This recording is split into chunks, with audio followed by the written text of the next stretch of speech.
naa ni day septembre ñaari fan a ci des muy àjjumay suba incha allah ak samedi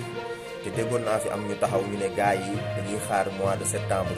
pour jéem a faagaagal le président Ousmane Sonko mu sell bi ba ma tontu woon leen ma ni leen saa yi dara du xew wallaahi dara du xew ndax golo lu muy dof-dof yëpp xam na kër gu am xaj te président Ousmane Sonko mu sell bi dafa am ñaari wéeruwaay muy yàlla ak askan bu souverain bi te loolu ku ko am doo diit doo jaaxle te seetaane du mën ci yow dara ma ni leen nag muy mois de septembre bii ñu nekk te mu ngi jeex te dem guñ ba léegi convocation wala jéem a faagaagal ak yeneen yi ci topp yëpp ba fii ak 2024 dara du xew dara du xew Seydina Ousmane Sonko ku ko jéem a laal sànku jéem a laal laa la wax te ku bëgg ñu anticiper 2024 rek laalal Ousmane Sonko mu sell bi wax ji sax du bëri ma ni focus 2024 incha allahu rabbi les anticorps